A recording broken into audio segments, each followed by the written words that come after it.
Hi guys! Today's video, magawa po ako ng adobong manok para maiba na naman. Kasi lagi na lang kami ng barbecue chicken pero chicken pa rin.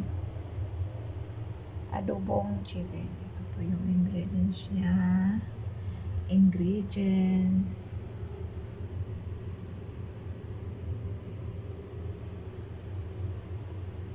Yan po. And then, mantika. Lalagay ko na yung sibuyas.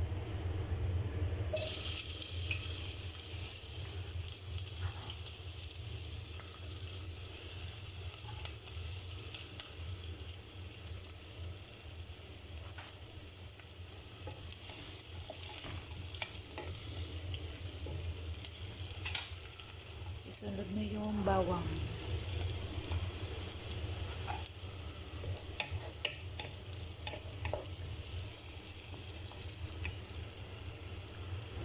Ayan po, medyo brown na yung sibuyas at saka bawang. Lalagay ko na yung chicken.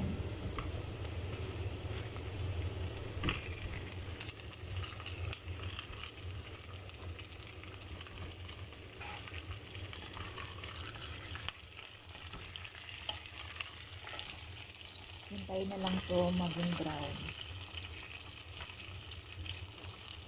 ang chicken.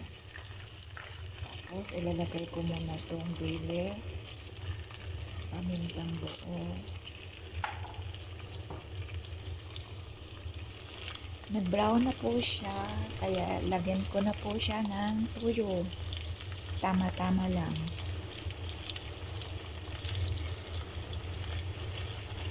And then, konting suka para mawala po yung lansa. Saka para mas masarap. At syempre, chicken cubes para masarap. Lalo. Hayaan ko lang siya. Hayaan ko lang po siya. Siguro mga 30 minutes luto natin. Hayaan ko lang po siya pakulo. Kulo. Kulo. Takpan ko na po. Hayaan ko lang siya dito kasi ako'y maglilinis. Yan. Bango. Hayaan ko lang siya parang maluto.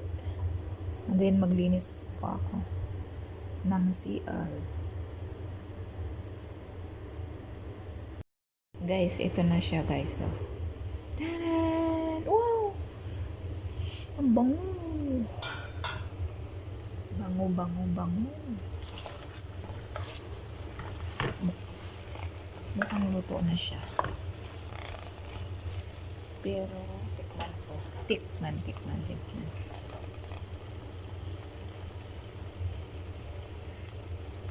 Sarap. Ay. Brown na siya. Pero hayaan ko muna siya konti.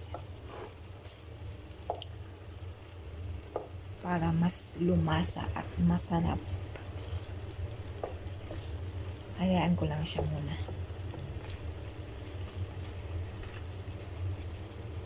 Brown na siya. Hindi ko kasi ito nilagyan ng tubig. Hinayaan ko lang siya na tuyo, suka. Tsaka medyo madami yung mantika. Okay, balikan ko siya mamaya. Hello, ito na po yung chicken, adobong chicken na pinatuyo. Oh, diba?